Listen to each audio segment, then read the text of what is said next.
After class, Temrat avoided us for the rest of the day, but she showed up at breakfast the next morning as though nothing had happened. She was in a good mood and smiling a lot, and her eyes lingered on me as she spoke. My breakfast porridge was a little better than palpable, and a piece of Steve's breakfast escaped and flew around the room, so we all had a good laugh. Then Halou sat down at our table. Eager to prove that the jumpsuit was not a passing phase, she wore a bright pink one today that hurt my eyes if I looked at it too long. "Hey," she said. "How are things?" Temrat glowered at me. "What's she doing here?" Several government officials at a nearby table seemed to be wondering the same thing since they were looking over at us. Halou grabbed my wrist as though it were a piece of gardening equipment. "The human juvenile and I enjoy an inappropriate romantic entanglement," she told the beings at the next table. She then looked at Steve and Temrat. "Not really." She said this more quietly, though.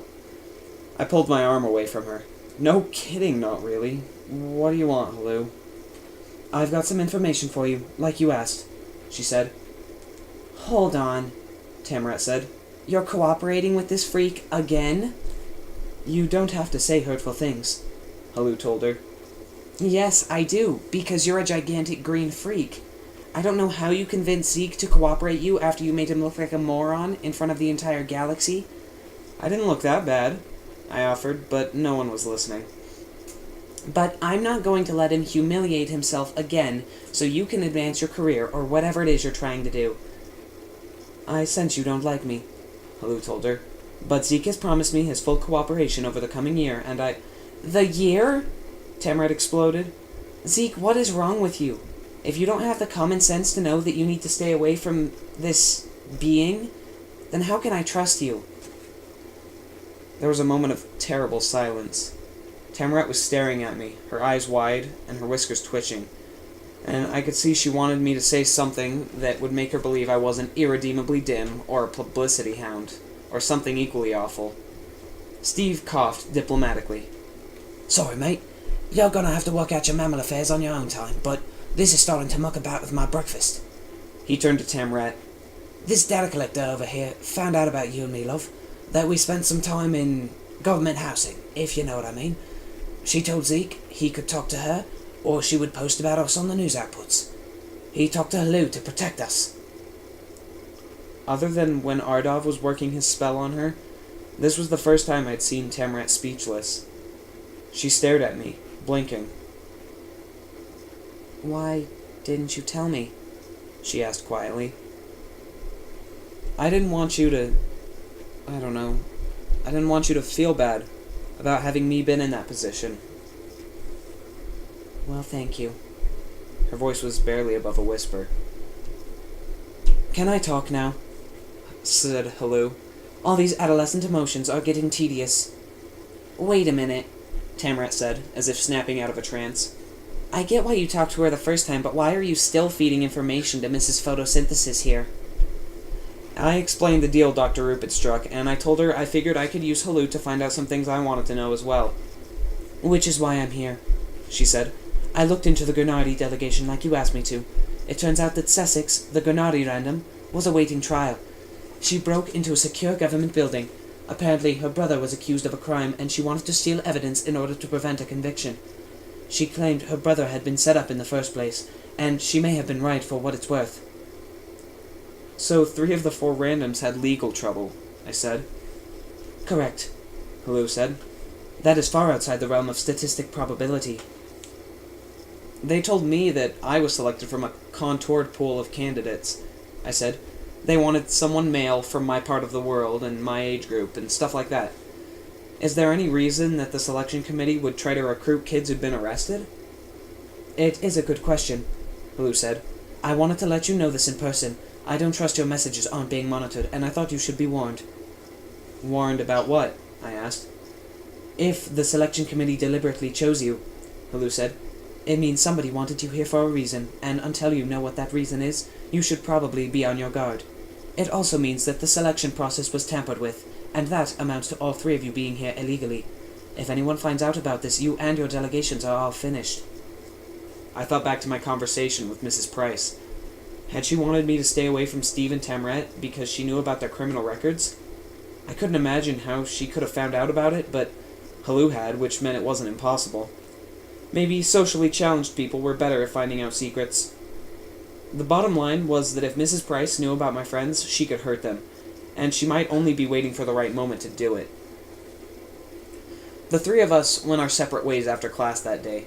Steve wanted to spar, Tamret wanted to go to the coding facility, and I spent a couple of hours in the gaming room that afternoon. But then I called it quits because I'd already booked 2 hours in the spaceflight suite for later that night. I wanted to work on my solo piloting, which was a bit shaky to be honest, and I noticed I earned more experience when I worked on my weak areas. When I finally staggered into the hall after 2 hours in the sim, it was close to curfew, and I was still a bit dizzy and trying to maneuver a small mining craft through a series of increasingly dense asteroid fields. But when I saw Tamret and Ardov going into the sparring room together, I was suddenly sharp and alert. Ardov was dressed for fighting, but Tamret wasn't, wearing a long black skirt and a lavender tank top. I watched as he led her into the control room and then into the main sparring chamber. Pretty girls sometimes put up with guys like Ardov, treating them terribly. I'd seen it happen back on Earth. But I just couldn't believe Tamret liked Ardov. She would do whatever he asked, but she never seemed like she was happy to spend time with him. It was more like she had no choice but to do what he said. I knew I might have been reading into things because I wanted to believe they weren't close, but the only thing I could be sure of was that their interactions gave me the creeps. All of which meant I had no choice but to spy on them, of course. I went into the control room to make sure she was okay. That was all I was doing. I told myself I didn't have to know exactly why she was putting up with Ardov, and it wasn't my business. She'd made that clear, but I was just being a good friend and making sure she was okay. But she was not okay. Tamret was on the mat, slowly getting to her feet, and Ardov kicked her. The force field sparked blue, and Tamret let out a grunt. Her eyes were narrow slits, glinting with anger. "It doesn't have to be this way, Snowflake," Ardov said. "Just tell me what you did and fix it, and I'll leave you alone." Tamret set her face, hard and stony. She wasn't about to tell him anything.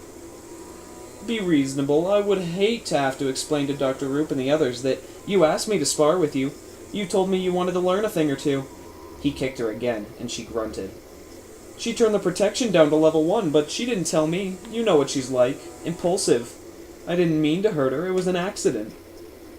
"You'll have to kill me," Tamret said.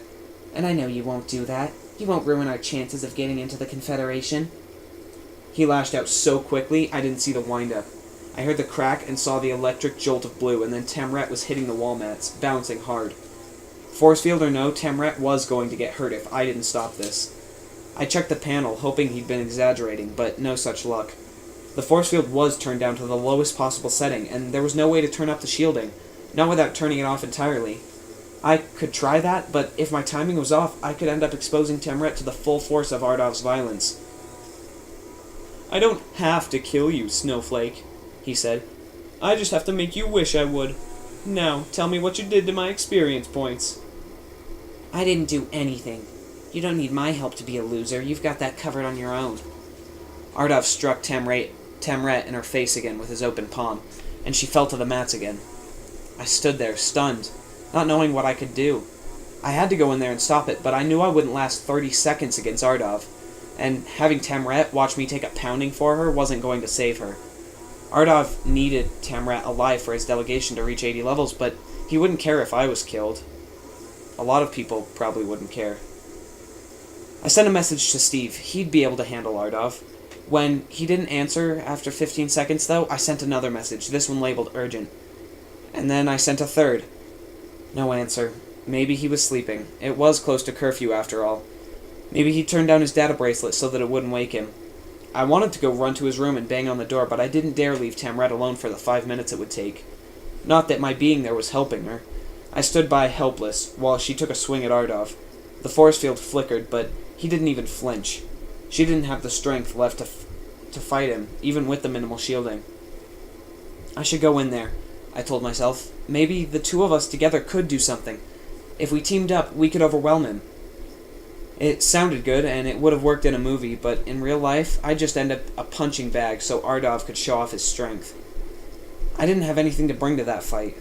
My increased intellect and agility and vision had helped me tell that Semjay was lying, and those skills seemed to be making a difference in the spaceflight sims, but they wouldn't amount to much against a guy like Ardav. I had figured a way to save the dependable, but this wasn't the same kind of problem. The sad truth was, I had no real skills other than pushing buttons, which I now realized was what I needed to save Tamrat. Maybe if I could rig things properly, I could get us both out of this without either of us getting hurt. I called up my keyboard and did a quick search. All I had to do was program my data bracelet to keep me synced with the main console in the sparring room, and Tamrat and I would be safe. I hoped. It was a crazy idea.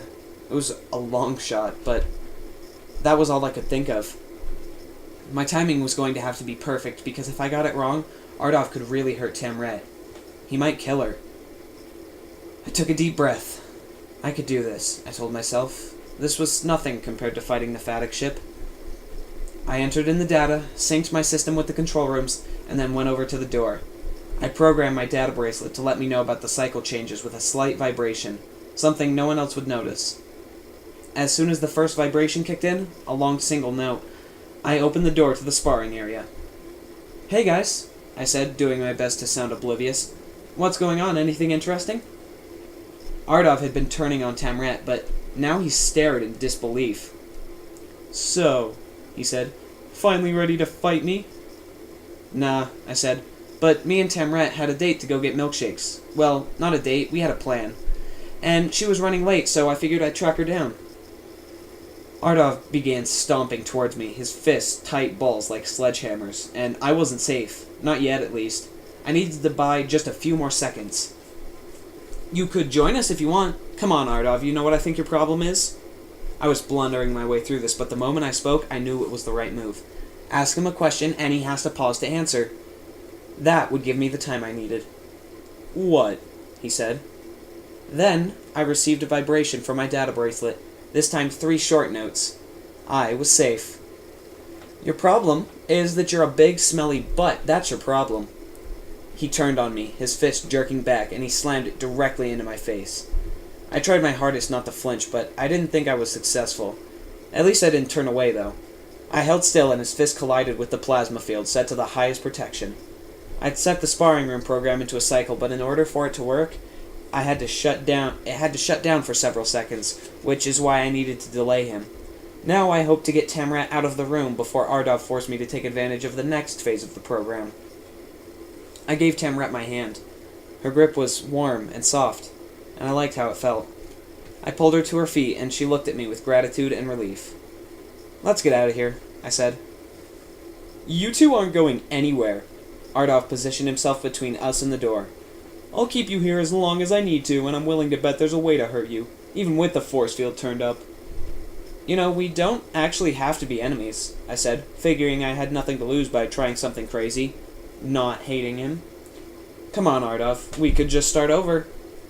"No." He leaned back and then seemed to lift from the floor as he launched into a flying kick aimed directly for Tamrat's middle. I tried to get in front of it, but there wasn't any time. It connected, and though the plasma field flashed blue, Tamrat let out a grunt of pain. "Thought so," he said. "Even with the field on, it still hurts where I've already kicked you." He'd kicked her in the stomach. I felt a buzzing in my head. Ardav had seriously hurt Tamrat. I couldn't think about anything else. My jaw was clenched, and my own fists were balled. Somewhere beyond the buzzing in my head, Ardav was laughing, asking what I had planned to do about it. Then, my bracelet vibrated again, indicating the next phase of the cycle, and suddenly it was all clear. I had 3 seconds, and I used them. Ardav was in the middle of a speech about how we were too weak to stop him, too afraid, too pathetic, and that was when I hit him. I took him by surprise, pummeling him once in the nose with my fist. Maybe he would have reacted faster under other circumstances, but he thought the field was set to maximum. He might have even leaned into the blow contemptuously. In any case, I made full contact, and with the field completely down, he went reeling backwards. He cried out in pain and put both of his hands on his nose. "That hurt!" he shouted, sounding a little nasal, and when he turned back to face us, I saw I'd bloodied him. My hand hurt, too. You don't see that in movies, but it was painful to punch someone in the nose. I shook out my fingers and turned to Ardav, hoping he'd had enough. It would be nice if when you hurt the bully, he turned out to be a coward, just like in all the books that we read when we were younger. It usually doesn't work that way, though, and it didn't work this time. Ardov rounded on me, but I stood my ground, and with the field back up, his blow glanced off me with some unpleasant pressure, but nothing more. He stared at me, his expression slack and dumb. Tamrat took my hand again. Her eyes were cast down, and she hadn't said anything, but she knew that I came for her, that I'd been there for her, and we didn't need for there to be any words. "Turns out I've got a few moves," I said. "You're cheating," Ardov declared. "Yes, Ardov," I agreed. "I am cheating. It's a rigged game, and only I know the rules. But if that's how I keep you from beating up on Tamrat, then I feel pretty good about cheating. So how about you step aside?" Tamrat was still holding my hand, and she must have felt it when my data bracelet buzzed again, because she now looked up at me. "Oh," she said. "I get it." She then turned and launched herself into a sideways kick, moving with more agility than an Olympic gymnast. She caught Ardov full in the face with her foot, and he went reeling backwards, slamming into the wall, and fell on the floor. Tamrat then walked over to Ardov, who was on all fours now, his head hanging low. He raised a hand a bit off the floor. "No more. I've had enough," he said weakly. "I'm not so sure." She raised her foot as if to kick him again. "I promise," he said. I'll leave you alone." She paused. She had no idea, of course, if her blows would land now, but I didn't think she meant to hurt him anymore. She just needed him to believe otherwise. "How do I know you'll keep your word?" "I swear by the primary goddess of revenge." He was crying now. Actual tears were matting the fur on his face. "Those are just words, and I know they mean nothing to someone like you. But I swear, if you try to hurt me again, if you try to hurt anyone I care about, next time you will die. I swear by the primary goddess of revenge, and if you aren't willing to keep your word, you know I'll keep mine." She raised her foot again, and he flinched. But that was enough for her, because she smiled and turned away. She then took my hand. "I think we're done here," she said, and led me towards the door.